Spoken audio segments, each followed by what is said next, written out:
I've had the Leica SL2-S for almost 2 years now. I bought this camera in March of 2023 from Leica store in Washington, D.C. in mint condition. I needed a hybrid camera without a 30-minute record limit that wouldn't overheat and had incredible image quality. The Leica SL2-S has a metal body, making it durable and minimalist. The menu system is perfect, and moving back and forth between photo and video is as easy as the press of a button. I love the 4:3 ratio, and to get it in photo and video mode is really awesome. 26 megapixels is more than enough to me for a full-frame camera, though the 47 megapixels of the Leica SL2 are very tempting. One thing people love to complain about on Leica cameras is the autofocus. And quite frankly, on every camera review I've pretty much ever watched, this is one thing that people complain about. I think that autofocus performance is where truly taking the time to learn a camera system comes in. I think with the right lenses, this camera does as well as I need it to.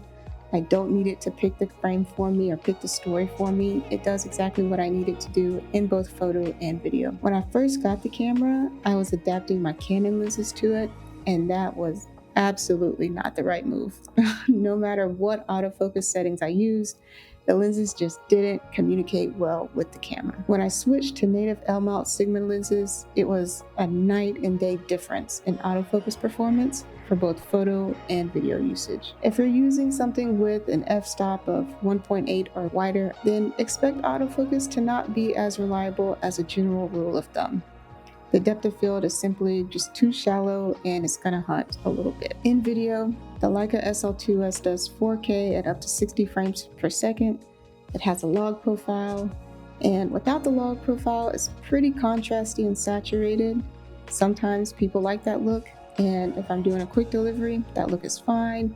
But for the most part, the log profile is really nice and flat once you get used to it. And I say get used to it because I'm coming from the Canon C-Log 2 log profile. I've been using the Leica SL2-S for my podcast recording, which is probably definitely not what it was designed to be used for, but that's what I needed it for, and it fits the bill, and it's worked really well for that. I also love that it has a cine mode, which gives you that 180-degree shutter angle, so I really don't have to think about my shutter angle when I'm switching between 4K 24 and 4K 60. As I said before, I was originally adapting my Canon lenses, and that is definitely not what I would recommend. I currently use Sigma lenses with it, and I love it. I have the 24-70 f2.8 and the 105 f2.8 from Sigma. I haven't tried any Leica L-mount lenses. Quite frankly, they're just too expensive. I also haven't tried the Panasonic lenses just because I haven't had a need. I'm excited to pick up some in-mount lenses though, and potentially a nifty 50 because I just prefer a 50mm as my walk-around lens.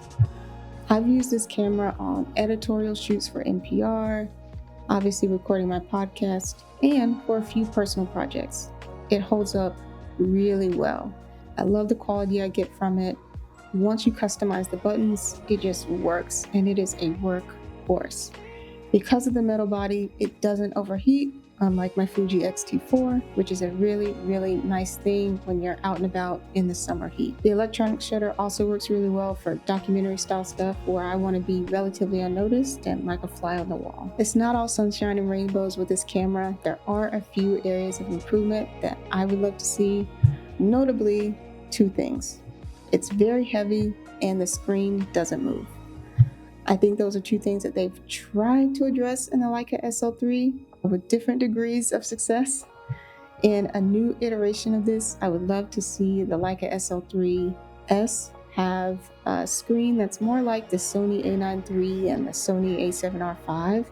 That's probably wishful thinking, and it will most likely have a tilt screen like the SL3. I would love to see the megapixels be between 30 and 50 megapixels. For most things, 26 megapixels is totally fine. But, if I'm going to get it as a third camera to match the SL2-S, I would love to see a bump in the megapixels in a newer camera. For better or for worse, I don't think that there's much they can do on the weight-saving end, and I'm kind of okay with it. They tried to shave off a few pounds with the SL3. I don't think it really worked. Maybe it feels a little bit better in the hand, but overall, I think that I would rather have a workhorse camera that doesn't overheat than a lighter camera that isn't as dependable or robust. As it stands right now, Is the Leica SL2-S worth the investment? 3400 used, but it came pretty much like new in box from Leica DC, and I definitely think it was worth the investment for me at the time. I got both of the Sigma lenses used as well. One of them I got from mpb.com, and the other I got from my local camera store, Southeastern Camera in Raleigh.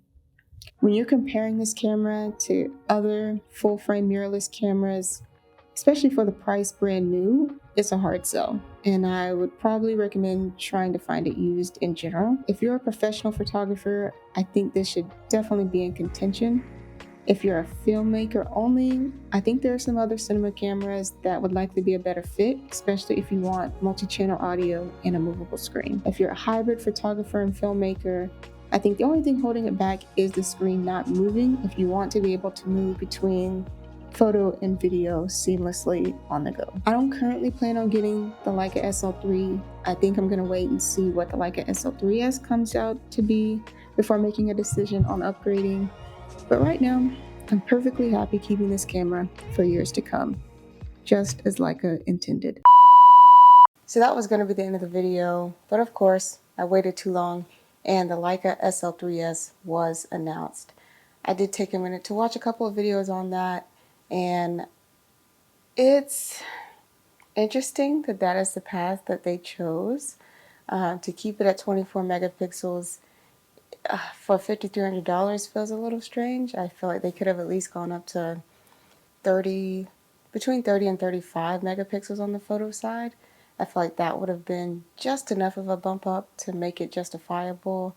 And then on the video side, I would have loved to have seen a 4K 120 option, but 6K open gate I'm sure is appealing to a lot of people. Just for me personally, if I'm gonna get a camera for 6K recording, especially 6K RAW, because I need 6K RAW, I'm probably not going with a hybrid, especially when something like the Canon C80 just came on the market and is a true cinema camera, and it's only $200 or $300 more. So I'm not really sure what they were thinking with that.